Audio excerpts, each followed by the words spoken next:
نجی زندگی کا تحفظ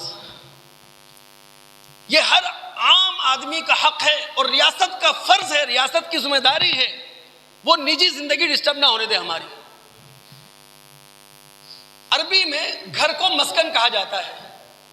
مسکن کا معنی کیا ہوتا ہے؟ جہاں سکون لیا جائے، جہاں آرام لیا جائے، جہاں چین کی بانسری بج رہی ہو۔ میرے گھر میں کوئی بلا اجازت نہیں آ سکتا، بلکہ بلا اجازت کوئی آواز بھی میرے گھر میں نہیں آنا چاہیے۔ یہ کیسے ہو سکتا ہے؟ میں گھر کے اندر سکون لینے کے لیے بیٹھا ہوں، میرے بیوی بچے گھر کے اندر موجود ہیں، آرام کر رہے ہیں، کوئی رکشے والا گزرے گا اور اٹھا دے گا سوتے ہوئے انسان کو، کوئی ریڑھی والے گزرے گا وہ شور شرابہ کرتا ہوا جائے گا۔ یہ کیسے ہو سکتا ہے؟ نجی زندگی کا حق یہ عوام کا حق ہے۔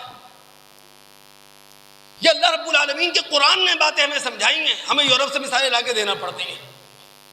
کیا اللہ رب العالمین نے کہا؟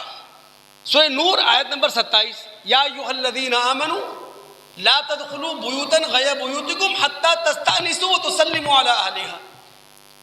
اے اہل ایمان، کسی کے گھر میں تم بغیر اجازت نہیں جا سکتے، اجازت لے کر داخل ہوگے، چاہے وہ تمہارا قریبی رشتہ دار ہو، چاہے وہ تمہارا تعلق دار ہو، چاہے وہ تمہارا دوست ہو، گھر میں جاؤ گے اجازت لے کر، اپنا تعارف کروانے کے بعد۔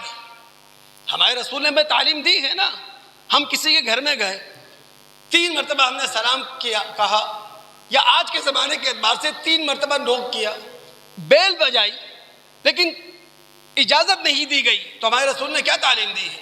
اب ناراض ہوئے بغیر اپنے گھر کی راہ لے لو۔ عوام کا یہ حق ہے کہ وہ تعلیم حاصل کر سکیں۔